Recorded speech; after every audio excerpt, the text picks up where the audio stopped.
Қайырлы күн баршаларыңызға. Бүгінгі сабағымыз потенциометрді бұрау арқылы сервоприводтың бұрышын басқару. Яғни алдыңғы сабағымыздың жалғасы. Потенциометріміз бізде Arduinoның аналогты пиніне жалғанып тұр. Яғни ортаңғы аяғы, екінші аяғы. Бірінші аяғы бізде минус, қара түсті, үшінші аяғы плюс, қызыл түсті. Енді программасы. Біздің программамызда сервоприводымыз 10-шы пинға жалғанып тұр және сервоприводымызға 90 градус беріледі. Яғни начат моделеріне дейтін болсақ, біздің сервоприводымыз 90 градуста тұр. Енді потенциометрдің программасын жазайық. Енді потенциометрді void сетаптың ішіне pin mode деп көрсетудің керек жоқ, себебі потенциометріміз аналогты пинға жалғанып тұр. Аналогты пиніміз бізде тек қана кіріс режимде жұмыс жасайды, яғни input режимде. Сол себепті оны жазудың керек жоқ. Енді void loop'тың ішіне біз переменный создать етеміз. Переменніміздің аты под болсын, яғни потенциометрдің қысқартылған аты. Аналог read'тан оқып, осы потенциометрге присвоить етеміз. Аналог read 0, яғни A0-ші пин. Енді осы потенциометрімізде қандай мән келіп тұрған көру үшін монитор последовательный интерфейсті жалғайық. Ол үшін void сетаптың ішіне serial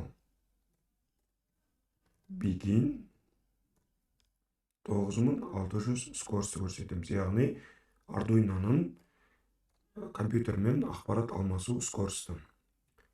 Енді void loop'тың ішіне serial print ln арқылы потенциометрдің мәнін көрсетеміз. Яғни под деп жазамыз. Начат моделерінен басатын болсақ, біздің потенциометріміз көріп отқандай белгілі бір мәнді беріп тұр. Яғни ол 0-ден бастап 1023-ке дейінгі мәнді береді. Енді осы мәнімізді біз потенциометрдегі мәнімізді, яғни осы servo.write деген команданың ішіне көрсетуіміз керекпіз. Бірақ көріп отқандай бізде 0-ден бастап 180 градусқа дейін write қабылдайды. Бірақ біздің потенциометріміз, яғни 180-нен көп. Сол себепті біз map деген функцияны пайдаланамыз. Map деген функциямыз тоже бір переменный создать етейік. Переменніміздің аты val болсын, яғни value. Қандай да бір айнымал деген сөз. Map деген функцияны жазамыз. Бұл функцияның ішіне біз потенциометрдегі мәнді аламыз. Біріншісі pod. Осы потенциометрдегі мәніміздің ең төменгі мәнін көрсетеміз. Одан кейін ең жоғарғы мәнін. Және осы 0-ден бастап 1023-ке дейінгі мәнді біз не істеуіміз керекпіз? Осы valға беруіміз керекпіз. Ол 0-мен 180-ге дейін.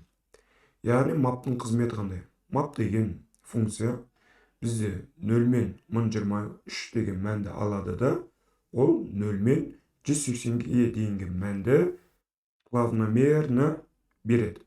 Яғни 1023 дейтін болса, ол 180 деген мәнді береді. Енді осы valымызды podтың орнына жазайық.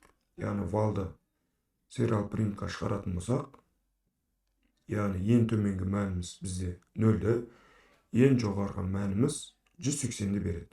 Яғни map'тың қызметі потенциометрден келген мәнді плавномерно біз көрсеткен неге мәнге береді. Бұл жерге яғни 180 емес, өздеріңіз қалаған мәнді қойсаңыздар болады. Мысалы 250.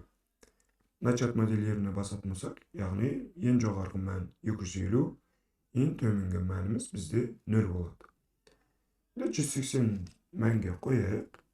Енді осы мәнімізді біз servo.write-қа береміз. Яғни сервоприводымызға. Начат моделерінен басамыз. Біздің сервоприводымыз 0-ші мәнде тұр. Яғни 0-ші градуста. Егер потенциометрімізді бұрайтын болсақ, 180 градусқа дейін осылай потенциометрді бұрау арқылы басқара алатын боламыз.